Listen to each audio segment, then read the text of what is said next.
So this story started with Jiho, a loser whose family had abandoned him because of his lack of money. Jiho did not even have money to treat his sick mother. He was head over heels in debt. In such a situation, when he had no way out, someone suggested him to play the death game. About 500 people had come to play this death game. There was a robot in this game. If a person made even a small mistake, the robot would finch him. To save his life, Jiho cheated an old cancer patient to survive here, and finally he won the game and got out of here. But the sadness that had settled in his heart was that he was the only one out of 500 who won the game, and the rest were finched during the game. After winning the game, he got a lot of money, but he did not even touch it because he regretted that all the people had died because of him. Although he had not planned this game, then one day an unknown man took him to the hospital. In the call, Jae-hyun was shocked to see that this was the same old cancer patient from the game who had lost the game and would have been finched, but now he was alive and well in front of him, and through this he came to know the shocking truth that people used to get people finched just for their entertainment. In this death game, this man who was a cancer patient, his life was also quite bored, and he had created this death game to bring some fun in his life. Ji-hyun got very angry at the cruelty of that old man, and he decided that he will stop this game. After this, we met Junhoo, a police officer whose brother had run away. While searching for his brother by doing some fraud with the police, Ji-hyun found a game card from his room. While investigating, Junhoo reached Ji-hyun, and he came to know that he was going to the game, and while following him, he also somehow entered the game. He had not come to participate in the game, that is why he finched one of the guards of the game and took his appearance. After going into the game, he got to know about the atrocities happening in this game. He got to know, and he collected a lot of evidence against this game and also managed to escape from this island. He had also tried to send all the evidence to the police, but due to the lack of signal on the island, nothing was received on their end. The twist? Junhoo was also captured by the same mysterious figure known as the frontman, the person orchestrating the entire game. But the real shock came when it was revealed that the frontman was actually Junhoo's own brother. Before confronting Jinho, the frontman revealed his identity. Believing Jinho had been taken out of the game, they left him unconscious and dropped him into the water. And that's where the recap of Season 1 comes to an end. The next chapter picks up from there. At Saber Station, we now see Jihan preparing to meet his daughter. But the moment he steps off the platform, he notices two men nearby, one of them being the same man who had once handed him the infamous game card. Jihan realizes the game isn't over. They're recruiting again. Determined to stop them, he rushes to catch the man, but it's too late. He's already vanished into the crowd. However, Jihan manages to retrieve a card from another person nearby, someone who had just been approached by the recruiter. Without hesitation, he calls the number on the card. He issues a clear warning. This time, he won't let them continue what they're doing. On the other end, the frontman responds, calm but firm. He advises Jihan to turn away, to go meet his daughter, and not involve himself further. The message is clear. They're still watching him. This makes Jihan suspicious. How could they still be tracking him? He rushes to the restroom and checks for anything unusual.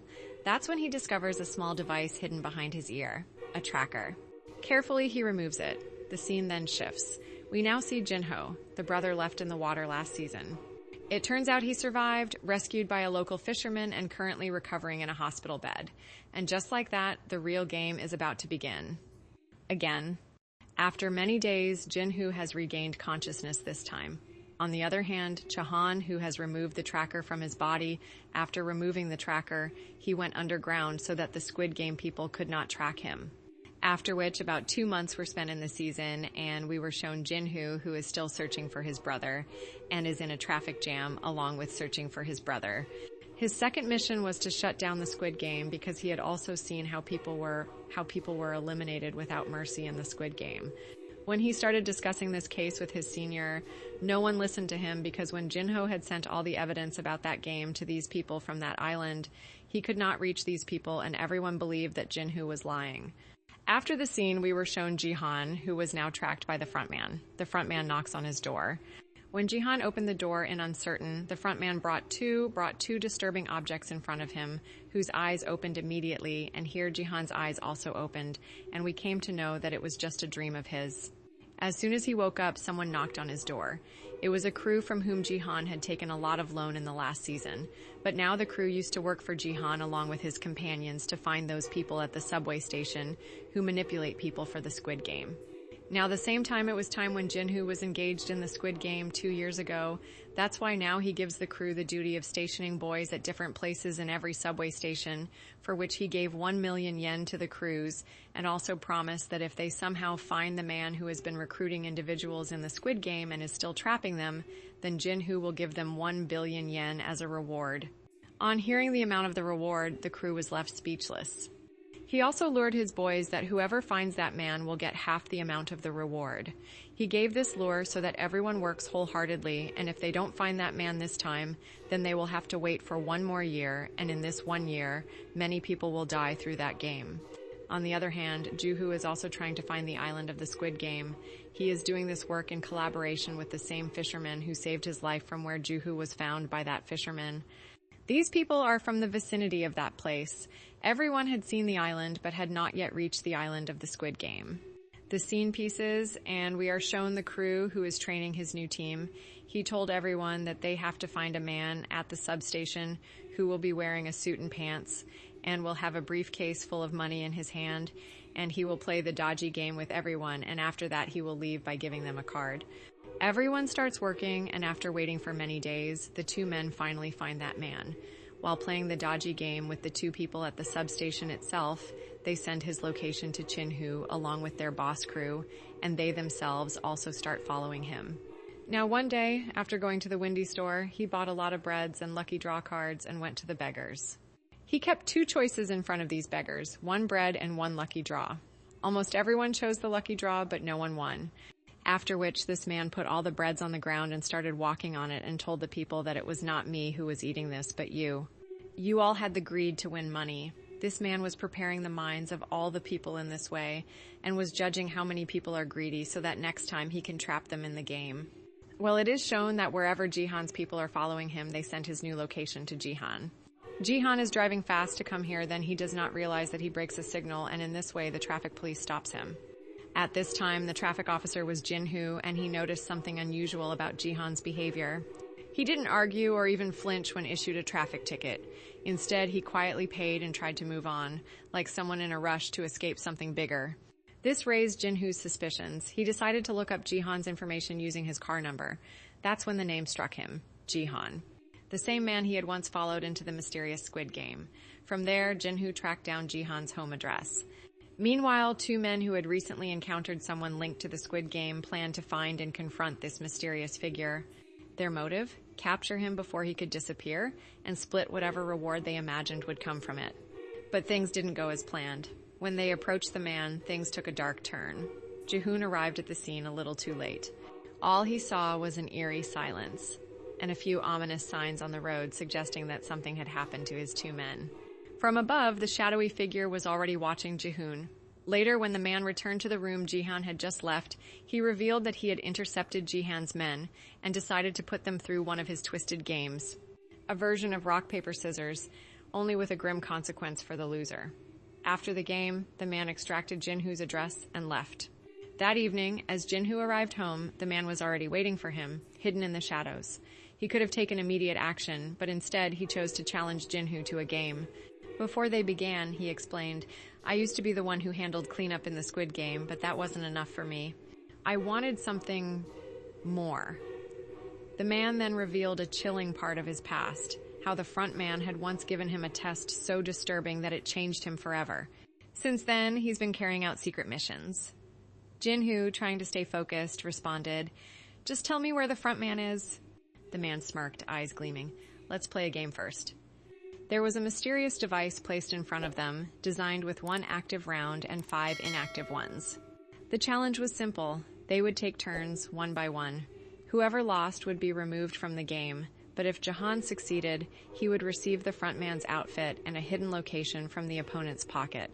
Jahan picked up the device calmly, without hesitation, because by this point, after everything he had experienced in the Squid Game, the fear of the unknown had faded. 1 turn after another, he advanced through the challenge, and on the 4th attempt, the opponent unexpectedly activated the device on himself. His own setup worked against him, ending his run in the challenge. Jahan was declared the winner and retrieved the location of the front man. But before he could speak or act on the information, fate stepped in. Officer Jinhoo, who had been suspicious of Jahan since earlier that day during a roadside encounter, arrived and questioned him about his address. Jinhoo followed Jahan to his house. As he approached, he heard a sudden noise that deepened his suspicions. Convinced something serious had happened, he broke through the door to investigate. Just as he was about to confront Jahan, someone intervened in time. It was a young man, the same one who had been confined at a hidden location by the very person who had challenged Jahan. Fortunately, he had managed to escape and came to reveal the truth to Jinhoo, but by the time he arrived, the situation had already escalated. The boy explained everything, how the mysterious challenger had lured people into extreme competitions, and how one of his own companions and even a higher-up had been affected. He shared how he was used and nearly didn't make it out. Jahan then explained his side. He wasn't a threat. He was a survivor trying to put an end to the entire operation behind the Squid Game to protect others from facing the same fate. Jinhoo then revealed his own secret. "I followed you into the game," he said. "I disguised myself as one of the workers and tried several times to reach you, but you didn't notice me. I've seen how the organizers treat participants and what happens behind the scenes. They don't just end the game, there's more going on, including what's done afterward. There is a front pane whom he has not seen till date. He comes wearing a black mask. He has made this game in collaboration with an old cancer patient. He wants to finch those men and end this game. Here the crew had also heard all the talks of both of them. He tells them that I also want to support you. I want to take revenge from them for that innocent friend of mine who was my right hand, and now I am yours not for money but for the right." Jihan also liked hearing that he will support them, and he took both of them to one of his rooms where there was a lot of money. He had won this money from the Squid Game, and now he will use this money only to stop the Squid Game. Jihan shows these people that he had purchased a lot of guns from the black market and had also made a secret place where he used to do his training, but all this was not enough for him to fight. A lot of other people were also needed for this. Jiho now asks Jinhoo to leave him at his police job so that they can complete their mission properly. The scene gets peace. Now we are shown a new character, Neol. She is a poor girl, and her job is to make children happy by wearing costumes made in the hotel. She does not even have a house to live in. She lives in the basement of this hotel. In this job, a little girl has become very attached to Neol. She used to visit here every day, but the sad thing is that the girl has bone marrow cancer and her father does not have much money to get the bone marrow transplant done. And now that girl is going to die. One day that girl is admitted to the hospital in an emergency. Hearing this, Neol also goes to see her in the hospital in agony. She wants to help this girl, but she does not have money even for herself. How will she save this girl? When it is night, we see Neol again in the parking lot where two people come and give her a card of Squid Game. The scene pieces, and we are shown Jinhoo, who is trying to save her mother. Jinho was sitting with his brother, and his mother was very sad because she was waiting for Jinho's brother to come. Jinho knows that he will never come home because of the work he is involved in. But even after hearing all this, when his mother is not satisfied, he decides to search for his brother once again. The scenes were peace. Now finally we see Jihan again, who is getting his teeth operated at this time. After getting one of his teeth removed, he has got a fake tooth fixed in his mouth, which has a tracker inside it. Actually, tomorrow he is going to meet the front man. That's why he has to do every work very carefully. These people want to catch the front man as well, and after the front man, they want to catch all the stakeholders of this Ganani game as well. It has been found out that the crew who is in their group has included big commandos in their group through his links. Nothing is right or wrong for these commandos. These people do everything for money. Here we came to know that the people of the Squid Game were taking Niall along with them. She leaves, but it is seen that she was hired not as a gamer, but as a security guard. Now Jinhoo finally comes to the address with Jihan, which they got from the front man in that man's pocket. It was the address of a club. Jinhoo refuses to go inside because the front man had seen Jinhoo on that island, and if he goes inside, he can be recognized and their mission can also fail. Now both of them decide to go inside, leaving Jinhoo. As soon as the people went inside, those outside noticed that two guards who are wearing the uniform of Squid Game have gone inside this party, and from this he understood that the front man has not come inside yet. Maybe these two have come to check the security inside. Now the fact that the front man is not inside, Jinhoo wanted to tell his companions, but when he went inside, he saw that the front man's people have taken Jihan somewhere from another door. With the help of the tracker in Jihan's mouth, these people tracked the car in which they had taken Jihan. Jinoo and the rest of the companions started following that car, and when they found the right moment, they wanted to attack that car and kidnap the front man from there, but the front man was not in that car. With the help of a device installed in the car, the front man was talking to Jihan, and from the sounds coming in the tracker, Jinhoo and his people felt that the front man was in that car. He was not able to tell his companions properly that the front man was not inside the car. He talks to the front man through the call and tries to convince him somehow that you stop this game and stop taking the lives of innocent people, on which the front man told him that I do not forcefully involve anyone in this game. Everyone gets tempted like this. The front man said very boldly that I am doing a social work. Hearing this, Jihan got angry and said, "How can your work be called social work? You take advantage of people's helplessness and finch them." Hearing this, the front man started laughing and said, "Hey, listen to me. Those who agree to play this game have already lost in life. For this world, they are nothing more than a gun, and I am just destroying that gun, and other people are getting entertained by it. What is wrong in that?" On the other hand, outside this car, we are shown that the snipers of the front pan had punctured the cars of Jinhoo and all his companions so that they could not follow him further. Knowing this thing, Ji-hyeon also got involved in this. To get out of the car, he tries to shoot the driver, but he finds out that the whole car is bulletproof, and one of the drivers is also wearing bulletproof clothes, and he is now trapped in the car. Seeing this, Jihan sits back, and now a new idea starts forming in his mind. He doesn't know what he was thinking and asks the front man to participate in the game again. Although he was not able to convince them, now he feels that he can go into the game and stop all the excesses happening in the game. Now, the person who doesn't like this game at all can play this game. The twist can be fun, so the front man also re-enrolls him in the game, and now after making him unconscious, these people take him inside the Squid Game. Jinhoo immediately installs trackers inside a boat to follow them, and through the same fisherman, he leaves to find the island where they might be taking Jihoon. Here, Jihoon is shown again, whose eyes are open on the bed of the Squid Game. He is given his old number. Here, as before, there are many other people who are confused seeing each other and also confused about the games. Now the guards come here and start telling them the rules of the games. After telling the rules, the guards showed them the history of all of them, that only those people have come here who have debts of millions.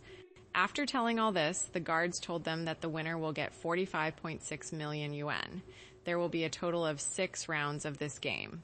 1 round will be played in a day, and after every game there will be voting as well whether they want to continue this game or not. And if these people decide to stop the game, then the winning money will be divided and given to all the players. This was a new rule. Jiho came to know that it was put because of him.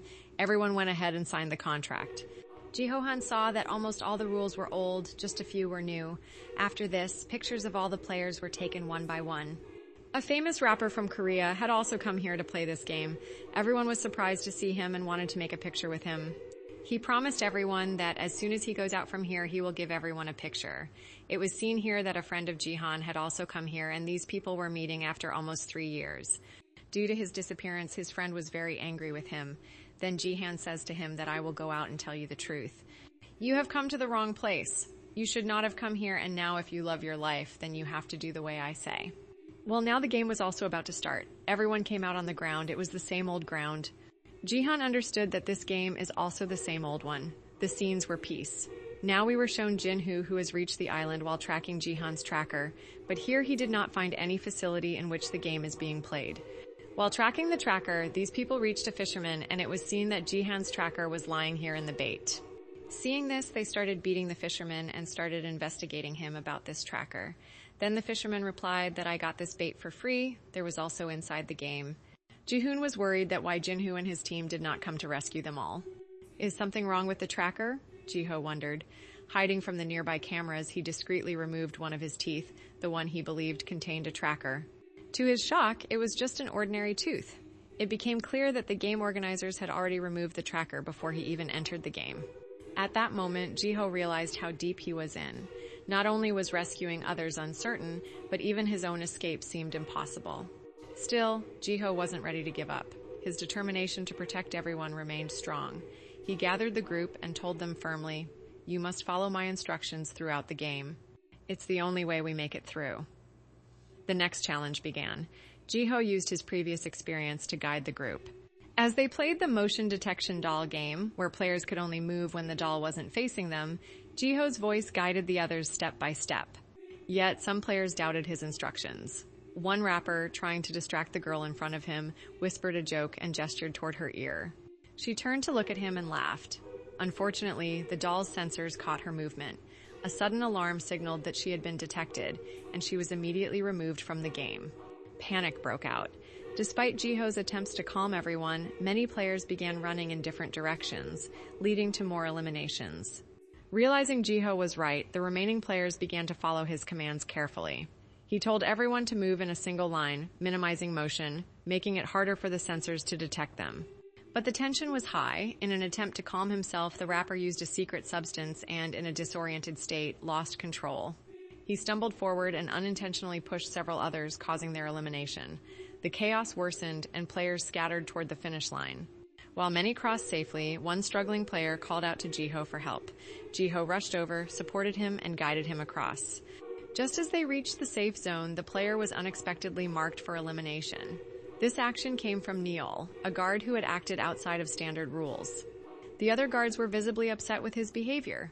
Targeting key areas wasn't permitted, as it affected the internal process of the operation, especially the resources the game handlers valued.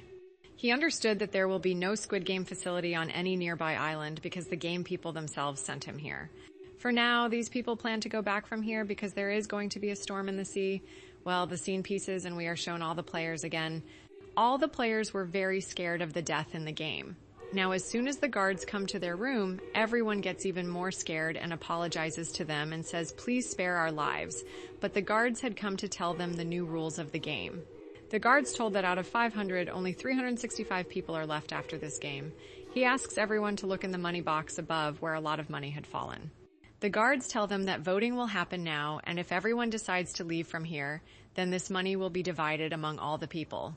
Now the guards tell them the amount they won. If that amount was divided among everyone, then this money would have been very less for each person, and the debt of all the people was more than that. That is why many people decided to continue the game. Seeing everyone's decision changing, Jahan explains to everyone that if they stay here, they will be finched anyway. Do not be greedy. Go from here. Vote for Jihan. Listening to this, a tantric sitting behind them, because there was also a player, says that our death will come where it is written. Do not be afraid of death. After listening to this, all the people started voting. Jihan came forward first, and he voted to stop the game. People moved forward one by one, and many people were also voting not to stop the game, and seeing that life was coming to an end. Finally, this voting was tied. Half the people decided to leave from here, and half the people decided to stay here. Now, there was just one person on whose vote all this result depended, and he was number one. Now, the number one player came forward, and he decided to stay in the game here, and this game continued only because of one person. We got to see that this person is none other than him, the front man who himself has come here as a player. After this, the next scene shifts to a storage area where participants who were no longer active in the game were respectfully placed. Some of the boxes carried specific markings, indicating they required special attention. 2 staff members noticed something unusual. Only one individual appeared to be in standard condition. They began to suspect that one of the guards might not be following the usual protocol, potentially affecting the internal process they were assigned to maintain. To ensure everything stayed in order, they promptly reported their concerns to the frontman. Meanwhile, the scene returns to the main hall where the remaining players gathered. Jahan appeared visibly thoughtful. Having already experienced the game once before, he understood its complexity and challenges. As curiosity and uncertainty grew among the group, a few players approached him and said, "Jahan, you've played this before. You understand how things work. Maybe you could help guide us so we can make better decisions and safely move forward together." Jahan, reflecting on his past experience, responded, "Last time, one of the challenges involved carefully separating shapes from sugar-based treats. The triangle was the easiest to manage. The umbrella, on the other hand, was quite tricky." Someone in the group smiled and said, "Whoever chose the umbrella must have had a tough time."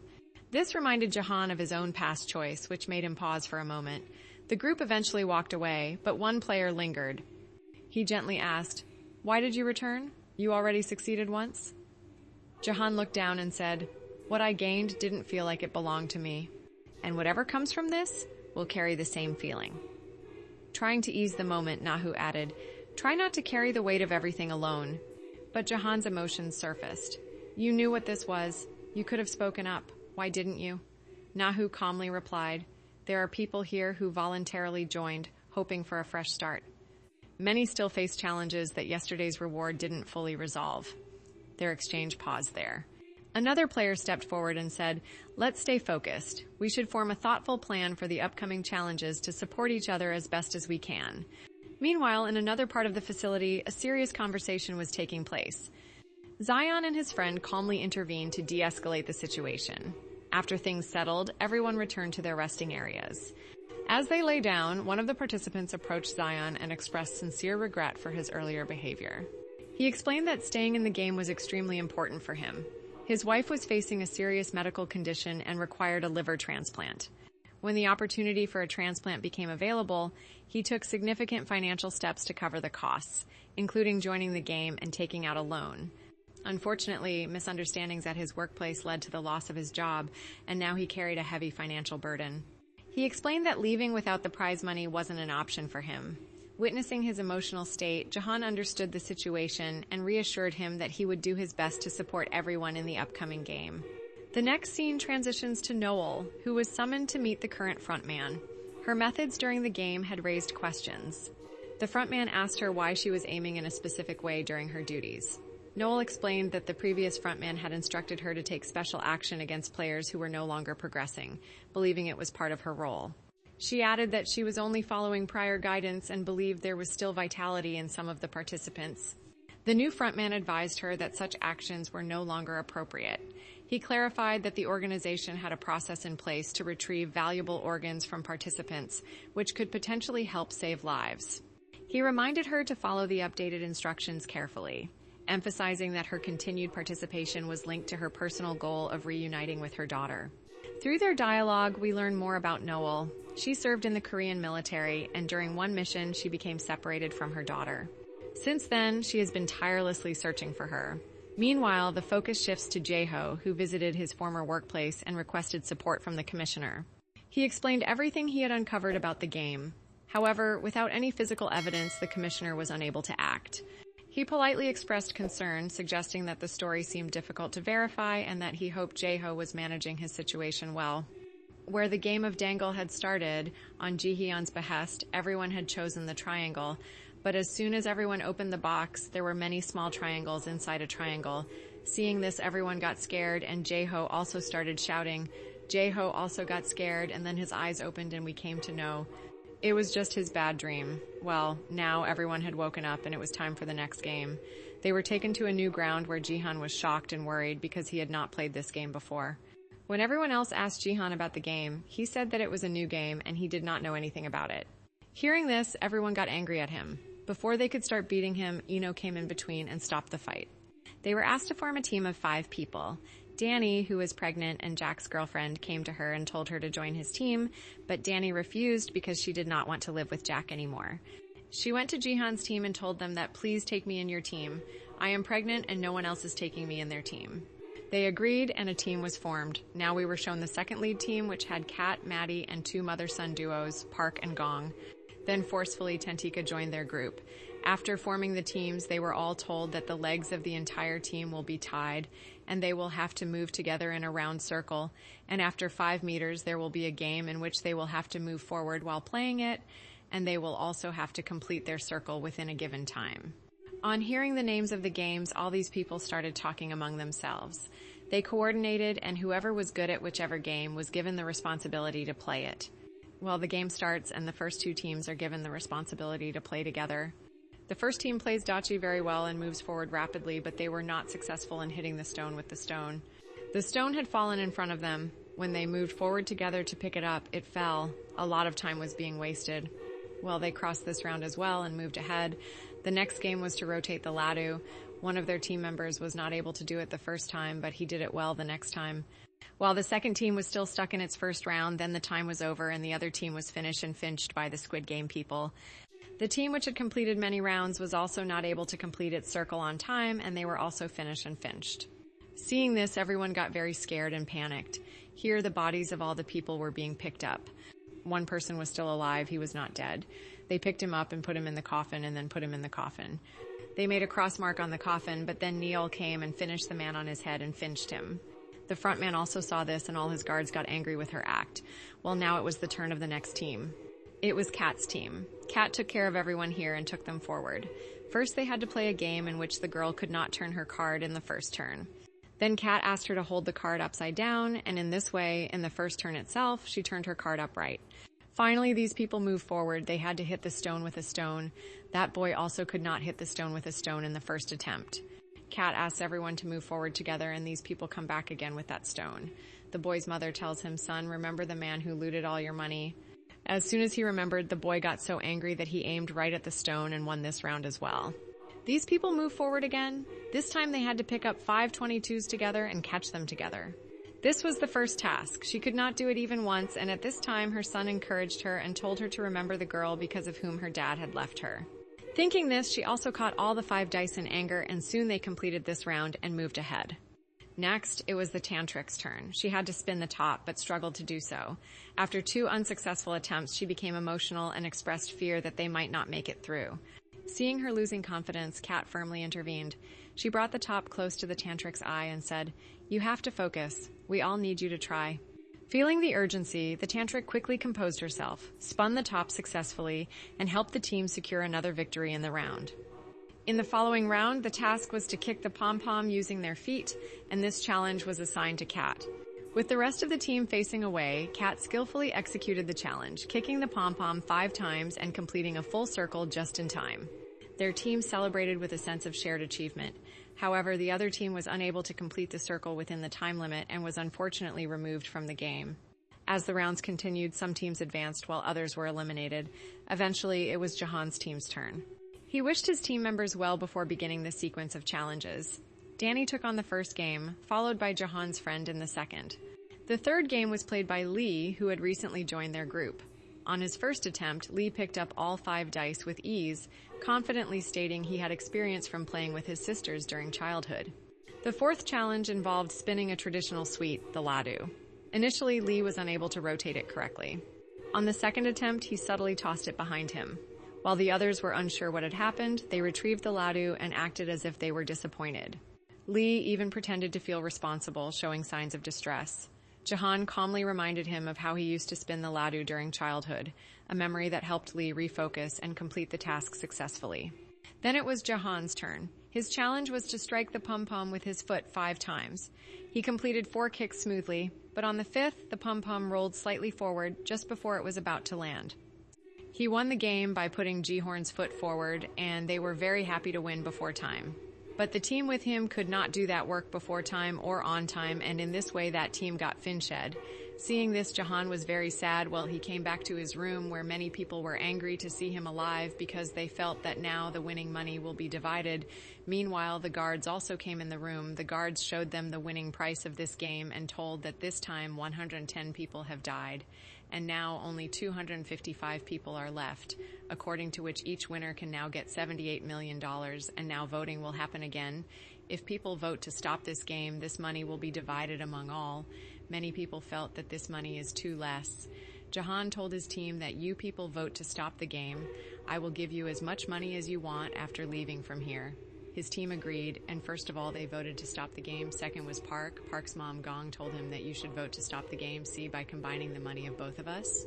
Your debt will be paid off, but Park decided to continue the game because his debt was much more, and he had not told his mother about his debt. The voting continued, and it was seen that many people talked about continuing the game. Seeing this, Jo Hung and these people started getting angry and said that despite so many people dying, you people still have to continue this game. Then an uncle said, "What do you know? We have a lot of debt. We have to get out of here only with money." Similarly, another boy said that if I go out, I will die anyway, so it is better that I stay here and earn money or die here. Jihan had no answer to his words. The match ended. The last vote was to be given by Jihan. He voted to stop the game, but his vote was of no use because more people wanted to continue the game. After the voting ended, Part noticed that Gongni, his mother, was visibly upset with him. He approached her and explained that he was under heavy financial stress. He shared that the people he had borrowed money from were extremely aggressive, and they had made serious threats if he couldn't repay the debt. Hearing the concern in his voice, Gongni forgave him. Part also promised that he would vote to end the game in the next round. Meanwhile, Jiho's friend Jang had also voted to continue the game.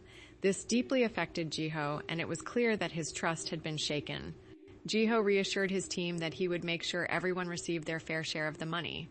Jang, feeling remorseful, admitted that he had taken a large sum of money from someone in the past under difficult circumstances. He explained that he had hoped to make things right, but promised that after the next game he would also vote to end the competition. Jiho sat in silence, concerned about the way things were unfolding. He told the group that in the upcoming challenge they might have to compete against one another. The idea made everyone uneasy and thoughtful. Later, the group had some extra food left, and they offered it to Danny, who was expecting a child and needed the extra nutrition. This act showed a rare moment of kindness amid the stress. The scene then shifted to Jack and the rapper Thanos in the bathroom. Thanos was confronting Jack about an unresolved financial issue, claiming Jack owed him and needed to win the prize money to pay it back. Jack calmly explained that while Thanos had invested based on his advice, he had also warned him when it was time to exit. Thanos had ignored the advice, which led to the financial loss. It wasn't Jack's fault. However, Thanos wasn't ready to accept this explanation. He insisted Jack still needed to repay him. Jack, feeling cornered, laughed and replied, "Even if I win, who knows if you'll even be around to see it." This made Thanos angry, and he grabbed Jack's collar, becoming physically aggressive. Fortunately, Jahan's team arrived just in time to break it up and de-escalate the situation. Back in the room, Jahan gathered the group and said seriously, "We need to take turns staying awake and keeping watch." I've seen how desperate people can get when money is involved. The guard, after which Young got up, Jag told him, "You go to sleep now, I will guard. I still remember the last time you came to take money from me, but if I had it, then I would have really given it to you." Jahan here did not say anything to him, and here from their talk we came to know that their friendship is very deep and very old. They have been together since childhood, school time, even their job. They had done this together, and they also got an idea of this from their talks. Leaving all the things, now Young asks Jahan that if you had so much money, then why did you come back to the game? Jahan did not answer this, but asked a new question to Young that if I die here in the game, then what will you do with my share of the money? Hearing this, he became sad and said, "Do not talk like this. We will go out together after winning." Then Johor replied, "Yes, I also want that we go out alive together, but now I am losing. These people are not able to understand me." Well, after the scene is peace, finally now we see Jin, who has started the journey to find Jahan again, and a new day has also dawned here. All the people were asked to get ready for the game again. Along with that, all the guards also got ready. All the players were taken to a big hall where a stage was rotating. Everyone had to stand on it.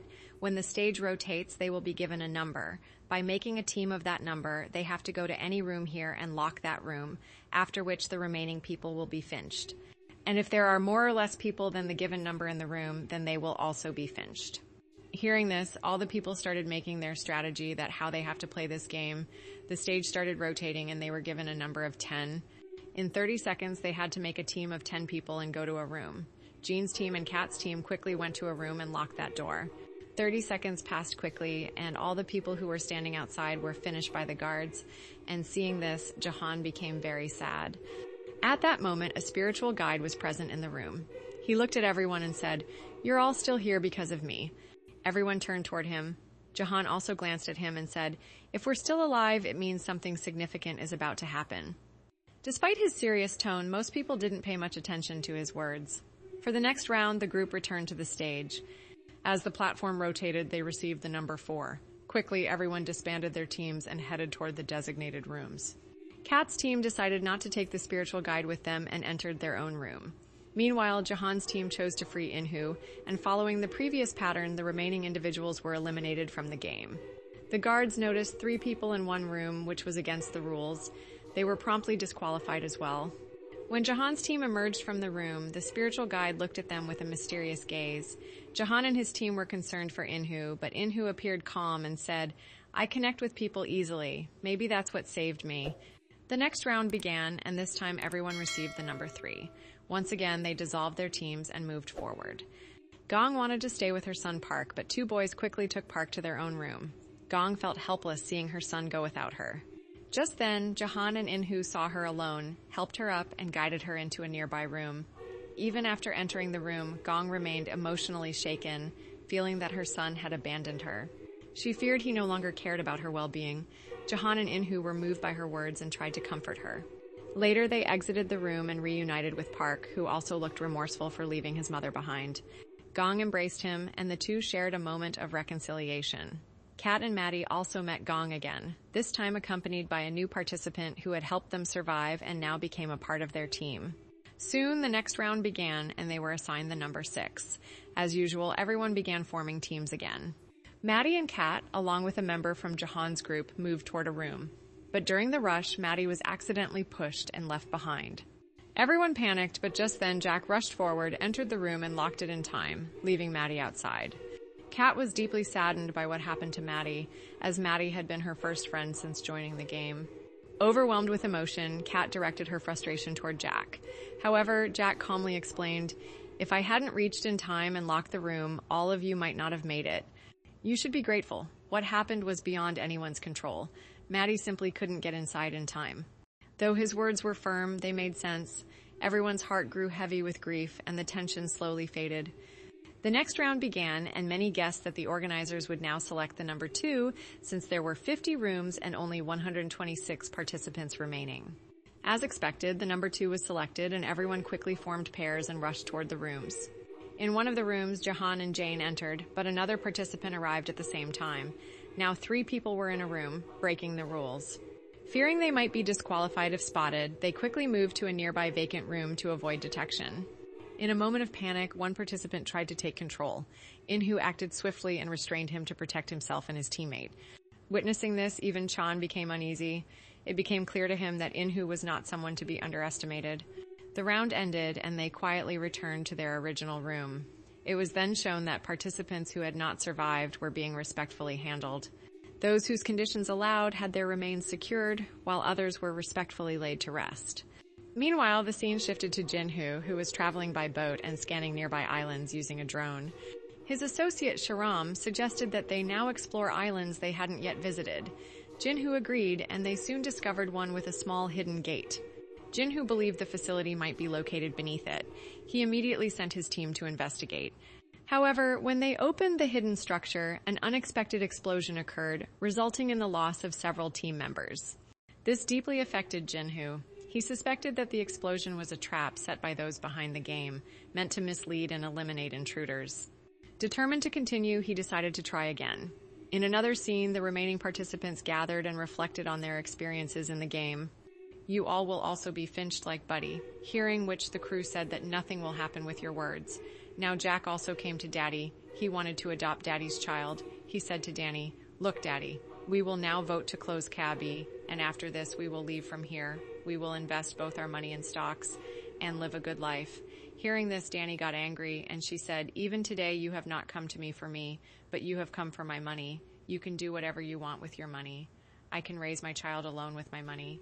Saying this, she left from there. While on the other side, Inhu and Jahan were shown who had counted the people who had stopped the game.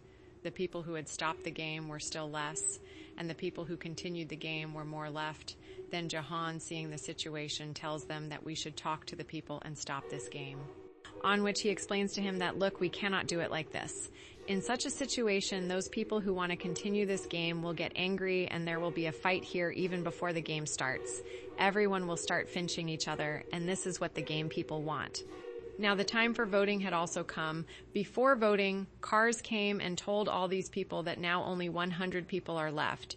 And if all 100 people decide to leave from here, then each one will get 365 million yen, which was almost enough for everyone. Voting started. This time the voting was very critical because as many people were voting to leave from here, as many greedy people were also voting to keep this game continuing. It was shown that on the advice of the tantric, a girl has voted to continue the cape, due to which the number of people continuing the cape has increased. But the good thing was that their vote was still left. Everyone got scared after seeing him, and the most scared was Jang, who he had seen his feat of finching a man in the room. He started telling this thing, but before that, they piece off his talk by voting in his favor, and everyone became happy. But now the voting was tied. There was no result of this voting. Then the guards announced that a new voting session would take place the following morning. Until then, no decision would be finalized. Those who had previously voted to end the game were now sitting anxiously, unsure of what the next day would bring. Amidst the tension, someone suggested that they try to win over a member from the opposing group to join their side. Hearing this, Park stepped forward and offered, "If you all support ending the game, I'll host a celebration with food for everyone." This offer angered members of the opposing group. One elder from their side retorted, "If some of you step out of the game, our share increases." In response, a participant named Lee stood up and said, "If this game continues, none of us are safe." The argument escalated quickly and turned into a heated confrontation. Both groups returned to their designated areas. Jahan, observing the rising tension, noted that food distribution was scheduled for the day, and along with it, fog was dispersed into the area, possibly as a security measure or deterrent if things got out of hand. Meanwhile, in the washroom, a tense moment unfolded. A participant known as the Rapper confronted another individual who had voted to end the game, despite previously agreeing to vote in favor of continuing it. The confrontation turned threatening.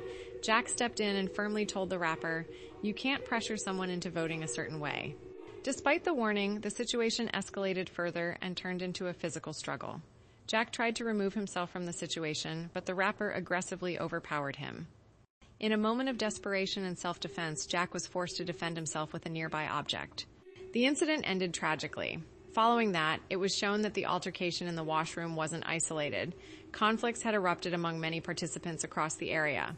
The guards stood by outside, making no attempt to stop the commotion, as if anticipating or allowing the chaos. Later in the hall, it was revealed how many participants had lost their lives in the conflict. Shockingly, it was also shown that the prize pool had increased because of the reduced number of players. After this, everyone returned and shared that there had been a heated argument in the washroom related to the voting issue. Once things settled down, the scene shifted to Jinhoo's boat, where one of the crew members was feeling unwell. As he stepped outside for some fresh air, he witnessed something unexpected. Jinhoo's trusted fisherman, whom he had always seen as a reliable partner, was secretly tampering with the boat's system. This moment revealed a major twist. The fisherman was actually working with the game organizers. He wasn't just a teammate, he was secretly placed there as part of a larger plan. When he noticed that one of Jinhoo's guards had seen him, he panicked and pushed the guard into the water to avoid being exposed. Hearing the commotion, Jinhoo rushed outside. The fisherman tried to cover up the situation by saying that things were left unsecured and he was only checking the area. Through a flashback, it was revealed that the mysterious front man had sent this fisherman to keep Jinhoo distracted and to secretly keep an eye on him. Meanwhile, back in the game zone, the remaining participants were counting their team members to understand how recent losses had affected the voting outcome. After the count, it was revealed that 2 members who supported continuing the game were no longer part of it, along with 1 member from Jinhoo's team. Based on this, it was clear that if the vote had happened in the morning, Jinhoo's side would have won. However, Jinhoo had a strong feeling that things wouldn't remain peaceful. He suspected that something serious might happen during the night. On the other side, we were shown the guards, who were secretly involved in a hidden operation. They were using the water routes to transport restricted items for profit, taken from participants who had exited the game. It became clear that some guards were specially chosen by the Black Mask, as a new, more intense phase of the game was about to begin. This next stage was considered highly challenging. Jahan, aware of the dangers, warned his team, "There's a chance the guards may take action against us tonight. It's happened before." This left the group deeply concerned. Jahan then said, "If we want to protect ourselves, we need to think ahead and take action against those working from the inside. But carrying out such a plan would be extremely difficult." Then Jahan said, "If we work together, we can take back control. The organizers stay on the upper floors. If we manage to outsmart the guards and collect their tools, we can reach the decision makers and put a stop to all of this." However, he also cautioned, "This won't be easy. There's a real chance that some of us might not get through without difficulty." Still, Jahan added, "But the risk is smaller than it seems, because those behind the scenes have no idea that we're planning something this bold." The group exchanged uncertain glances before nodding. It was true. No one would expect a move this daring. As the scene shifted to midnight, Jahan and his allies gathered quietly, preparing to set their plan in motion. Most of them hid underneath the beds, anticipating that something intense was about to unfold, and hoping to remain unnoticed and safe. By morning, during the vote, Jahan and his group knew the guards didn't want too many players removed at once. It would throw off the balance of the entire game. That's why, when the team supporting the continuation of the game tried to surprise Jahan's side and quietly take out a few members, the guards stepped in quickly to control the situation. The guards started checking those who were lying still, trying to confirm if they were truly unconscious. But this was exactly what Jahan's group had planned. Many were only pretending. As soon as the guards came close, Jahan's team swiftly moved into action and managed to take control of the guards' equipment. This was part of their entire strategy: stage a diversion, draw the guards in, and then shift the power. With the tools in hand, they were ready to head to the upper levels and face those running the game. In response, more guards arrived to assist and immediately triggered the emergency alarm to try and contain the situation. In a desperate attempt to protect himself, he took the equipment from one of his own team members and turned it on his own guards, because he didn't want anyone to realize that he was secretly one of the authorities behind it all. Witnessing this, the new frontman immediately called all the guards back to his room. They began to exit in haste, but before one of them could step out, the door shut automatically, and that guard made a tragic decision on his own. Even when one guard surrendered, Jahan chose not to harm him. Later, one of Jahan's teammates wanted to retaliate against members of the rival group who had previously attacked them. But Jahan stopped him, saying firmly, "We're not here to take revenge." The teammate insisted, "They're greedy and dangerous. They only care about personal gain." Jahan replied, "If we act the same way they do, we'll become just like them. We didn't take these tools to hurt others like us. We took them to stop those who built this cruel system and continue to control it." The time for action had now arrived. Jung gathered the group and addressed them. "This might be our only chance. We must move forward." Many stepped up. Part also wished to join the mission, but Gong stopped him out of concern. The group continued with determination. They had taken the guards' equipment, and Kat, who had a background in the military, taught them how to use it responsibly and efficiently. Once everyone was prepared, Jahan removed the mask from one of the captured guards and was shocked to see a young child underneath. With compassion, Jahan said, "Please, lead us to the person in charge." The young guard nodded and began guiding them. As soon as they stepped out, several guards noticed them and rushed to stop their advance. A confrontation broke out, with both sides trying to gain control. Jahan's team defended themselves while also trying to avoid unnecessary harm. The scene quickly turned chaotic, with both sides dodging and engaging under pressure. Kat played a vital role by disabling all the surveillance cameras to prevent further monitoring from the control room. Finally, the team reached the control room door. The young guard turned to Jahan and said, "You can unlock it with my access mask." Just as he handed it over, the group noticed the front man standing silently behind them, and in that tense moment, the young guard collapsed. The guards stationed above began attacking again, but Jahan's group couldn't respond. Their equipment had run out of supplies. At that moment, Jahan had successfully unlocked the control room using the young guard's access mask. He advanced with Jane, providing constant updates through the walkie-talkie system used by the security team. As they moved further inside, Jahan and Jung began disabling guards one by one to clear the path. From the surveillance cameras, Black Mask noticed them infiltrating the facility and quickly deployed an entire squad to intercept them. Meanwhile, outside, the guards continued their assault. Jahan's team was running low on resources, with no supplies left to defend themselves. Several allies had managed to reach Jahan and Jane's position, but they couldn't push forward due to the lack of backup gear. Jahan immediately asked them to join him inside, but they responded that they had nothing left to use. Jahan instructed them to retrieve spare equipment from the guard quarters where additional gear was stored. On Jahan's request, they accepted the risky task. As the delay in their return grew, Jahan once again found himself in need of support. Jack stepped in to provide cover, skillfully holding off the incoming guards from above. Meanwhile, Jahan moved swiftly to recover supplies from the downed guards within the area. At the same time, Lee returned to the main hall and began collecting all available equipment from the surrounding area. Part assisted him, working quickly to restock what they needed. On the other front, as Jahan was regaining momentum, the opposing side realized he was collecting resources again. Sensing the shift in balance, one of their members approached Jahan to distract him, claiming, "I saw a map outside. It might show a hidden route to the control room. I'll head that way and create a diversion so you can advance from the back entrance." Jahan handed over his last magazine. Lee was seen stepping out to retrieve the spare gear upstairs, but the sudden sounds of crossfire startled him so badly that he froze in fear. Kat was calling him through the walkie-talkie, urging him to come upstairs, but overwhelmed by panic, Lee threw the walkie-talkie down, unable to move forward. Kat, in frustration, made a sharp remark and decided to go down herself to collect the gear. She turned back to retrace her path. We saw Inho again. He had gone back through the corridors, but now needed a new strategy. Pretending to be injured from a guard confrontation, he sent a message to Jahan through the walkie-talkie. He played the sound of a wounded person. Jahan, hearing the voice, truly believed Inho was severely hurt and instinctively acted against the man in front of him, thinking it was the only option. Sehan, who was also tuned into the walkie-talkie, heard the entire situation unfold. Jahan, misled by the deception, believed he had lost a trusted ally and was devastated. He had considered Inho a true friend, unaware that he was the one betraying them from within. Outside, Kat had just started sorting through the remaining magazines, but multiple guards suddenly entered her room. Initially, Kat was prepared to confront them directly, but her teammates advised her to stay back and not escalate the situation. Surprisingly, Kat agreed. Because Kat was delayed and hadn't reached outside in time, the group found themselves cornered. The number of opposing guards had grown significantly, and they were outmatched and under-equipped. The guards advanced and took control of the situation group by group.